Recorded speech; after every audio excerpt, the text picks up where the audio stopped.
Transformed, week 5, we're talking about relationships. So we've covered so far our spiritual transformation, our physical transformation, our emotional transformation, our mental transformation. Next week, if like money is ever a problem you deal with, next week we're going to talk about financial transformation.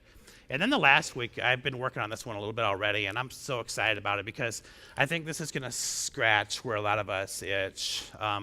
If you've ever asked the question, why am I here? How can God use me more? What's my purpose? If you've ever kind of felt like some dissatisfaction just with, where you are in life right now, that last week is going to be for you. We're working on vocational transformation. And vocation doesn't necessarily mean our job. Vocation is where our great passion and our talents meet the world's deepest needs. So that's what we're going to be looking at in week 7. So if you have all your relationships in your life that are perfect, I just encourage you and invite you to tune out for the next 20 minutes. If there's some dysfunction in any of your relationships, I invite you to listen. So I want to just tell you right away, first of all, I believe that relational transformation happens. And here's why.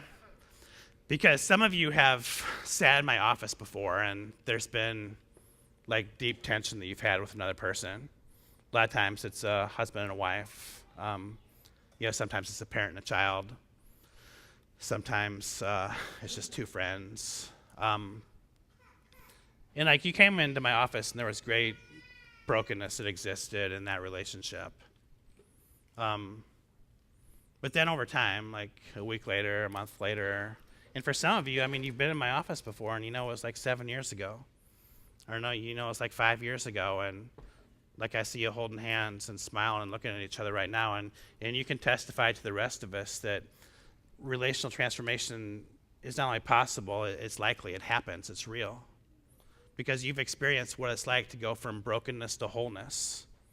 You've experienced what it's like to go from hurting to healthy.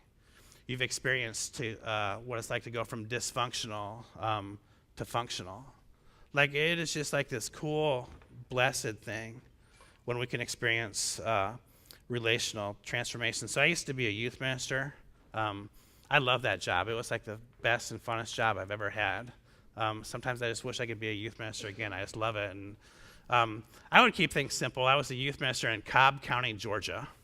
This is a northern suburb of Atlanta. These are simple, mostly hard-living Southern people, and I loved them. And they loved this Midwestern guy that talked like twice as fast as any of the rest of them did. And so I would always tell the kids, I only had like 3 messages I'd give them, like God loves you. You can be saved by grace through faith. And the last one is like, just choose your friends wisely. So if you're a youth, that message still applies to you. So like, choose your friends wisely. For all of us who used to be youth and aren't anymore, choose your friends wisely. Proverbs chapter 13, verse 20 says, he who walks with the wise grows what? Grows wise. So I want you to know that the quality of your life is going to have a direct correlation to the quality of your relationships. It just will. If your relationships are a mess, your life's a mess. If your relationships are blessed, your life is going to be blessed. Now, next week, I'm going to be talking about financial transformation, but this morning, I'm going to talk to you about how to be rich. Because when our relationships are right, when our relationships are good, when they're great, when they're life-giving, when they're whole, when they're transformed, then our life, it's rich. And when those relationships are dysfunctional and broken, then our life is dysfunctional and it's broken. Let's just start with being rich in the ways that matter most. Like if we are rich in our relationship with God, and if we are rich in our relationship with other people, then we're rich. Period. It's not a semicolon, it's a period. Then we're rich. Let's start with words. Words are so powerful. So think about words that are spoken directly to you. Think about words that are spoken about you to others that you eventually hear. So help me out here. You all know this saying, sticks and stones may break my bones, but Okay, so each of you just lied in church because words hurt. I mean, whoever made that up is wrong. There has never been like a nursery rhyme that's ever been wronger, or for those of you who practice English correctly, more wrong than that. So words will construct slowly and steadily, and words will destruct just in a moment, like a blast. Just blow up a building just like that. So you start with your words if you want relational transformation. Let's go to Paul and Thessalonians. He says, encourage one another in what? And so we're building. Now, have you ever had one of those weeks before? Like one of those weeks, like things just don't go like perfect. In fact, they are so far from perfect, like perfect isn't even an option. And I had one of those weeks, and it was a lousy week, and it happens. And you've had those weeks, and it happens to you as well. So last night, I was in downtown Lincoln, Nebraska. Anybody there last night? I was there, and so I had 3 people with me, a combined age of 32 years old. That was things were about to, in my bad week, things were about to get a whole lot worse.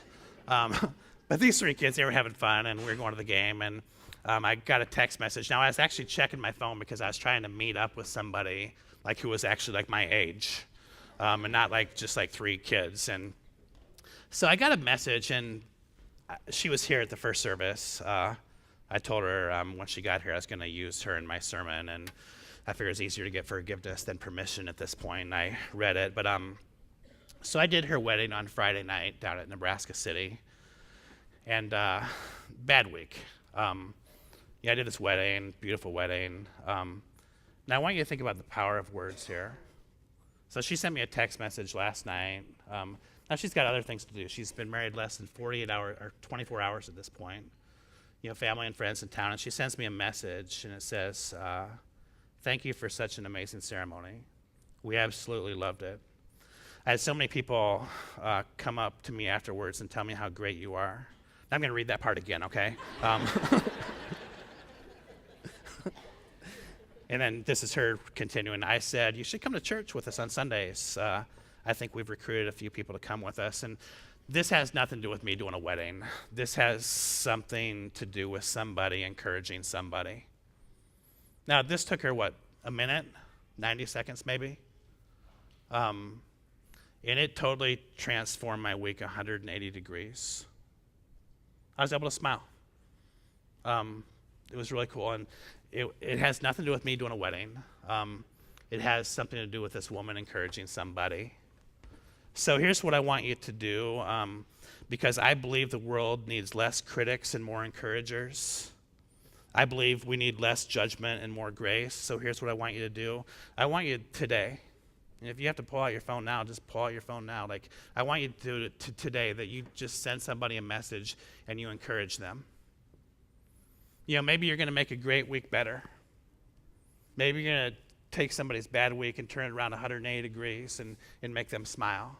But I want you to do that. Be an encourager. This is how relational transformation starts.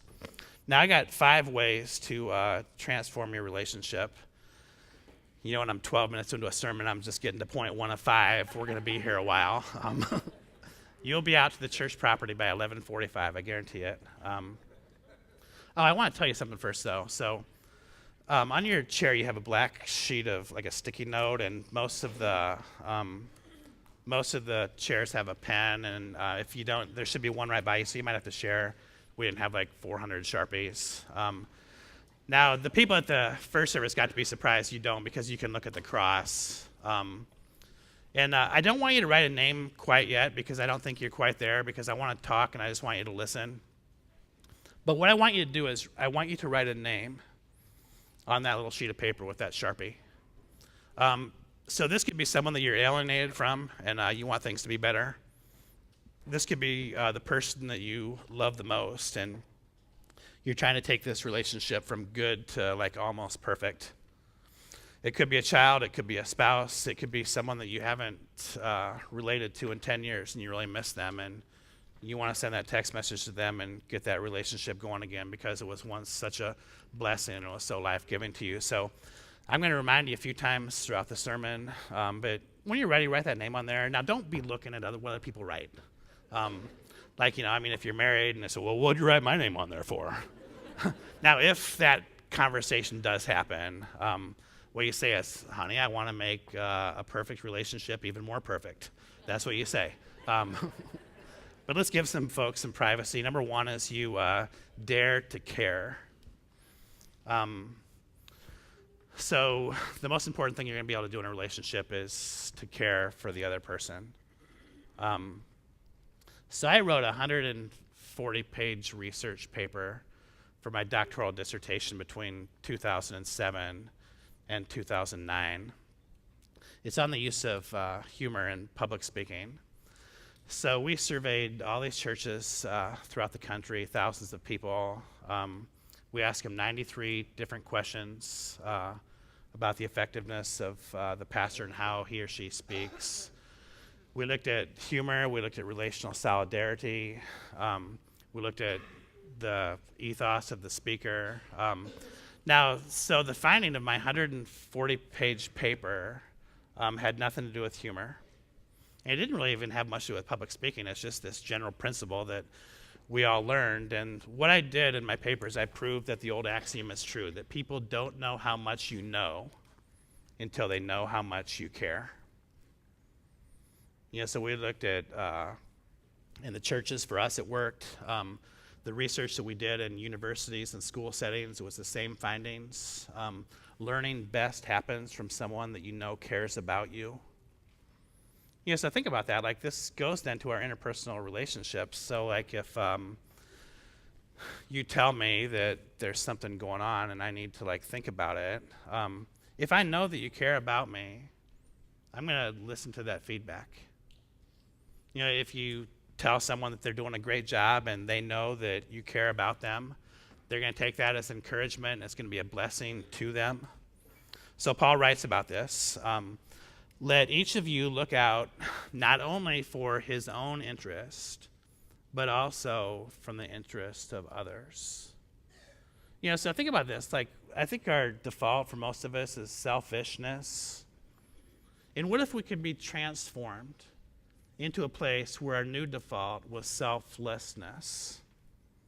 That would be a huge transformation. That would be amazing. It would be amazing for you, and it would be amazing for everybody who's around you to go from selfishness to selflessness. So I wrote this one on the internet this week, so it's got to be true if it's on the internet.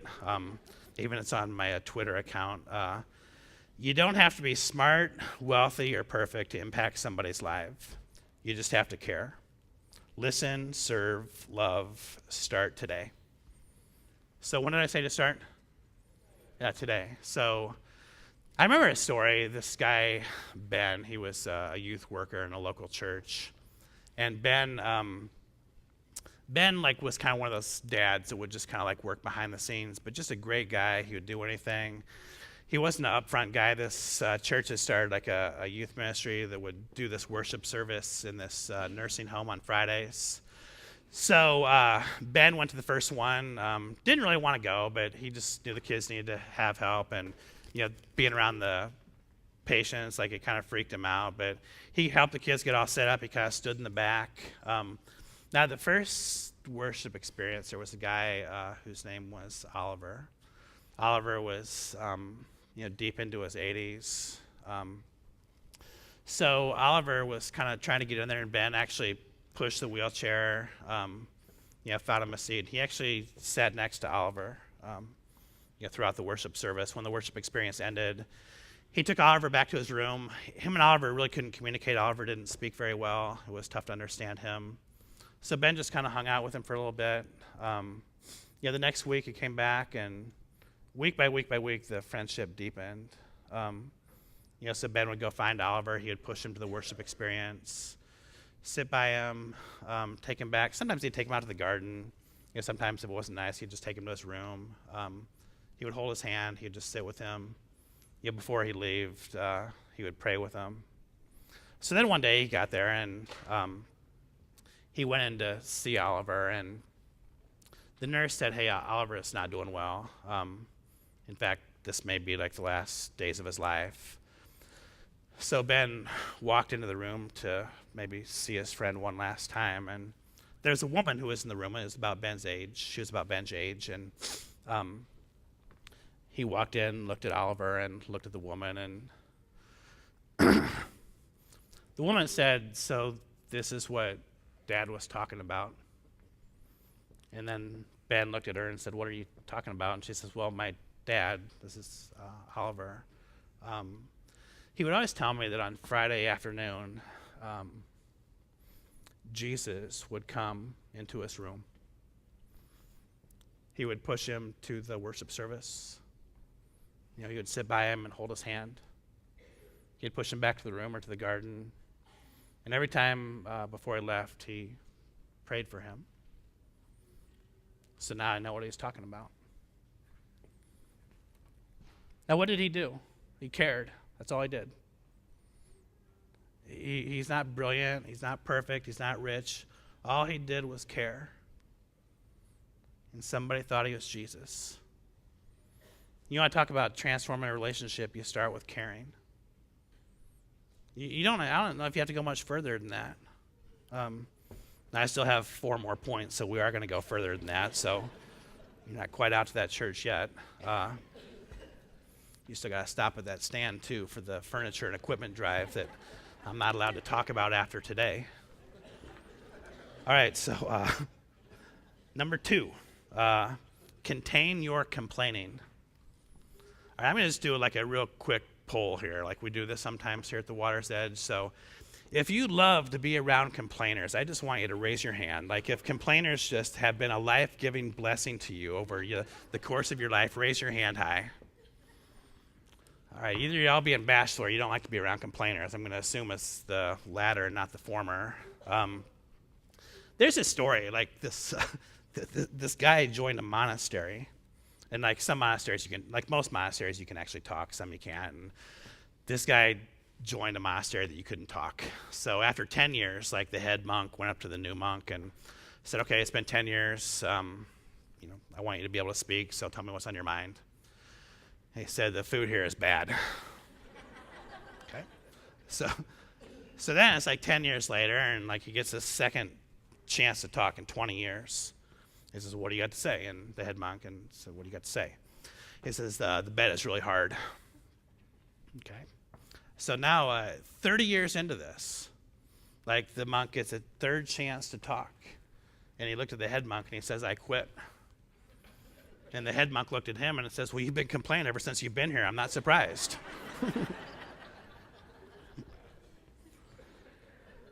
So let's go back to Paul's writings in Philippians. Now, what's that second word? You guys got to help me out there. All right, so do everything without. Okay, so I read this verse to my kids like 14 times a day. Like I can cite to you the first part of Philippians 2:14. Like it's like, yeah, I got that one down. I'm going to pay for that one, but it was worth it. Do everything without complaint and arguing, so that no one can criticize you. Live clean, innocent lives as children of God. Shine like the bright lights in a world full of crooked and perverse people. So last night, we went from downtown Lincoln to the game. So these 2 guys behind us, they were really into this game. And guess what they were doing the whole time? You guys are good. That's good. You weren't there. That's good. So they were complaining the whole time. My vocabulary doubled last night. I thought I had this English language down, and I don't know a darn thing. And these 10 and 11-year-old kids, like their vocabulary quadrupled last night. So do you know what the most happy, or for those of you who use English well, the happiest moment of the game was for me last night? It's when Ohio State went ahead 42-0, and these guys left. It's like all of us, everyone around them, were like giving high five. Hey, they're gone. They're gone. We don't have to listen to this stuff anymore. It's like, okay, it's a football game. It's a beautiful night. Like, you're sitting next to somebody you like. You might be sitting next to somebody you love. Like, you got a house to go home to. There's food that you got to eat. There's going to be another Saturday. So stop complaining. Just stop. It wastes energy. It frustrates others. It doesn't solve any problems. So be grateful, be proactive, and be positive. So here's what you can do. You're talking about writing that text message or send that text message to somebody. That's assignment number 1. Some of you are writing names on the cards. I see that. That's really cool. If you've thought of somebody now, like, write it on there and we'll take you to the cross later. But another assignment I want you to think about, if complaining is an issue for you, I want you to do the opposite of complain, which is practice gratitude. So just like sit down and like today, just get out your cell phone, find a sheet of paper, a computer, whatever, and just write like 10 people, 10 things, 10 events, 10 whatevers that just bring joy to your life. And instead of focusing on those 1 or 2 things that cause you to get to this place of complaining and ingratitude and anger, what would it look like if we could shift that and like focus on those things that bring joy to us? That'd be cool. Number 3, listen to learn. Have you ever been like in an interpersonal conversation when you're talking to somebody and you know they're not listening to you? Like they can audibly hear you, but they're not listening to you. And I can like see this one guy's like, it's you. So what, like, I remember there's one time a mother and a daughter were in my office and they were talking about interpersonal relationships. And they had talked for like 20 minutes. And finally I just cut them off. I said, okay, what I'm going to do right now is offend both of you. My job's not to get you to like me. My job is to get you to communicate better. And I feel that neither of you are listening to the other person. I said, yeah, when you're listening, what you're doing is you're trying to think of what you're going to say next. You're trying to win the argument. Like, Mom, I understand, like, your daughter better than you do. Like, here's what she's trying to tell you. She's trying to tell you that you're pushing her too hard.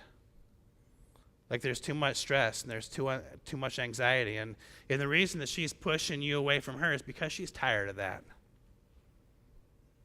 Now, daughter, I can hear your mom. Like, she wants what's best for you. She loves you and she sees so much potential and she wants you to blossom like a flower. Like, that's what I see. That's what I hear. That's what I understand. Like, the next half hour, like, the conversation changed. And all of a sudden, they weren't about right and wrong. All of a sudden, like, they were trying to start to understand each other. Now, you're not going to learn unless you listen. You're not going to grow unless you listen. You're not going to develop unless you listen. You won't understand another person unless you listen. Now, the Bible says, be quick to, and be slow to what, speak? That's not what our culture says. Our culture says be quick to speak and slow to listen. And if you want transformation in your relationships, you got to figure this one out. You got to be slow to speak and quick to listen. So my grandpa Adolf moved from Norway to the United States in the early 1930s. He didn't speak English, didn't have much of an education, so his profession, his entire adult life was painting houses. He moved from southern Minnesota to northwest Iowa, where he lived the rest of his days. My dad, his son, was a house painter, still is. He's almost retired. So what do you think I did when I was a teenager? I painted houses. Don't ask me to paint your house. I'm done painting. I retired at age 20. But we worked for this couple. Their names were Helen and Amos. So they were in their 80s when I was a teenager. And Grandpa Adolf actually used to paint for them. It's like 3 generations of Finisteds painted for them. And back in the day, like in the 1930s, 1940s, 50s, they didn't, like, you couldn't go to Lowe's and say, okay, I want purple or I want off-white. So what the painter would have to do is they would take the yellow and the blue and the green, like the big 5-gallon buckets, they would dump it into a smaller bucket, and that's how they would do the color. And, Helen would always tell me these stories of how Grandpa Adolf, could just mix paint like nobody else that she could ever see. Now, these people had been married for like 60 years at this point, and after 60 years, if you don't get along, you just stick with it. You don't have a lot of options out there at that point. And these two didn't get along, and Amos had these hearing aids, and he couldn't hear without his hearing aids, and this woman, she could yell like you wouldn't believe, and she would yell his name, and I remember one time I was 40 feet up in this barn, and I was scraping all the old paint off, and I looked down she was yelling at him, and I say, hey, she's yelling at you, and you know what he did? He took out both hearing aids. And he went to a solitude in the barn where he could live happily ever after. But here's the deal, I think there's some of us that there's people that are trying to communicate with us, and what we do is we take out our hearing aids. Or metaphorically speaking, we just don't listen. Now, a difference exists among listening and waiting for your turn to talk. So the world is giving you answers today. People are trying to communicate with you today. Now here's how this works. If you're having trouble, just ask a few clarifying questions. If you're not understanding somebody, just slow the pace down and say, can you help me understand a little bit deeper what you're saying? Or you might want to say something can you clarify that for me? Or you could even say something okay, I heard you say this. Is that what you're trying to communicate to me? So this listening to understand it is 1,000,000 times better than keeping score and keeping track of who's right and wrong. Number 4, have empathy to energize. Have empathy to energize. So here's what empathy is. Empathy is the ability to understand another human being. Empathy says there's not going to be peace in my life until you experience peace in your life. Empathy is walking in somebody else's shoes. So Paul talks about that. Love this verse. And actually, this verse is how you can tell if you're empathetic or not. This is the empathy test. It says, rejoice with those who rejoice and weep with those who weep. So here's how you're empathetic. If somebody does something really cool and it's really great, and you're just totally, genuinely, authentically happy for them, that there's a pretty darn good chance that you're an empathetic person. If somebody is suffering and they're crying and they're hurting and their tears become your tears, then there's a pretty good chance that you're an empathetic person. The world, it needs more empathy. I'm tired of the news. I'm almost done with it. There's never any good news. I think that what the world needs, I don't know if it's better leaders. I don't know if it's not more money. It's more empathy. That's what we need. Push the pause button on your own thoughts and feelings so you can understand somebody else's. Now I'm going to look at how we do this corporately, then I'm going to talk for a moment about how we do this individually. But we had a group of about 10 people that went to Beaumont, Texas last weekend. And what they did is they put themselves in somebody else's shoes. Somebody else's tears became their tears. And let's just take a look what happened in Texas. All right, so that's a look at what corporate empathy looks like, but I want you to think about individual empathy as well. And I'm going to guess it probably actually starts with the person who's probably sitting right next to you.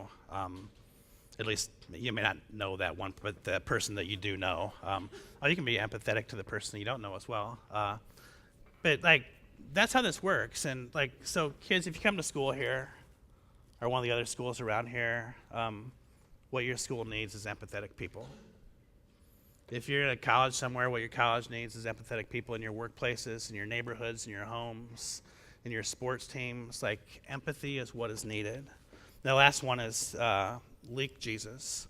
So what happens if you get a glass, let's just say a 16-ounce glass, and you put it in the refrigerator and you fill it up with water, and what happens when it gets full and you keep dumping it in the water? It leaks over the top, right? And this is the metaphor that we use. So when God's forgiveness, when the grace of Jesus Christ, when the power of the Holy Spirit, when it overfills us, what we do is we leak, we exude this love and this power and this grace that God has given to us. So Jesus, he says, go back home Go back home and tell everyone how much God has done for you. Then the man went all over town telling everything that Jesus had done for him. Now, the happiest, the most well-adjusted, the most balanced, the funnest, the most loving, the most genuine, the most authentic people I know are people who leak Jesus. They have just been filled with the love of God, and when you're full of the love of God, all you can do is just share it, with those who are around you. So I'm going to invite the band to come on up here at this time, and if you haven't written a name on your little sheet of paper, I encourage you to do so now. And one of the things that God gives us is each other. I think it's one of the great gifts that God gives us is just one another. Like we're not designed to make it through this world alone. That's why we're all here together. The band's going to sing a song, and I invite you as they sing a song just to go to the cross and place your sheet of paper on the cross. And just as you're up there, just pray that God is going to transform this relationship. Maybe it's that person from 10 years ago that you want to reconnect with. Maybe it's somebody that you need to apologize to. Maybe it's someone that, things are going good and you want them to go great. Maybe there's someone that there's just some dysfunction and you're just tired of the dysfunction wearing on you and you want to do something about it. And this is where you start, at the cross with a prayer. So somebody's going to have to be the first one. So as the band starts, just want to invite everybody to come up and just give these relationships to God and pray for the spiritual transformation.